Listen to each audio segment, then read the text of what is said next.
अगला सवाल सुमन साहा का है यूनाइटेड स्पिरिट्स के बारे में। ये आपकी राय चाहते हैं अगले 1 साल के नजरिए से। अब इन्होंने ये नहीं बताया कि ये खरीद करके बैठे हुए हैं या नया खरीदना चाहते हैं, तो 1 साल में कैसी चाल दिख रही है इसकी।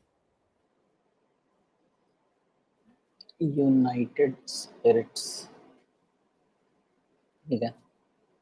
तो अभी कुछ महाराष्ट्र में कुछ लिकर के कुछ लॉज आए थे ना, रेगुलेशंस कुछ अनाउंस हुए थे, जी जिसमें आई थिंक बियर और वाइन, इन दोनों को एग्जेम्प्ट रखा गया था।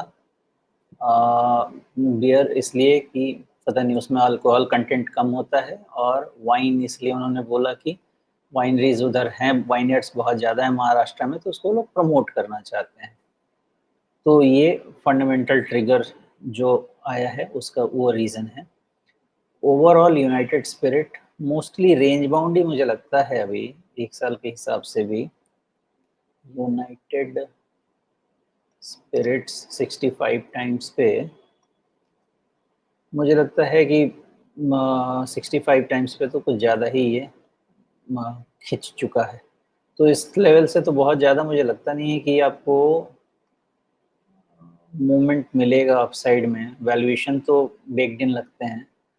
तो 1 साल के हिसाब से ये जो रेंज है ना इसका 1275 से 1650, ये रेंज ब्रॉड रेंज तो यही रहना चाहिए, मुझे लगता तो ऐसा ही है।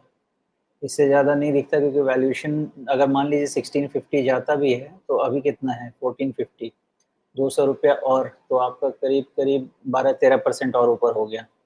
तो 12-13% और ऊपर हो गया, तो आप समझिए कि 65 और 65 और किस रन रेट पे ईपीएस ऐड हो रहा है, करीब करीब 5-7% पे ऐड हो रहा है। तो मान लेते हैं कि 15% एक्सपेंसिव हुआ और 7-10% ईपीएस ग्रोथ ले लिया।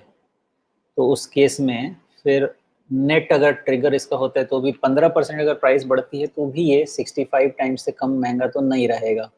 तो इतने प्राइस अर्निंग मल्टीपल में मुझे नहीं लगता कि बड़ा गेन या कोई भी बड़ा कैपिटल गेन होना नहीं चाहिए। मेरा तो अंदाजा ऐसा ही, कैलकुलेशन ये कहता है। तो 1 साल के हिसाब से ये लगता है कि रेंज फेयर रेंज है इसका, 1275 से 1650 का रेंज होना चाहिए। लगता तो ऐसा ही है। जी।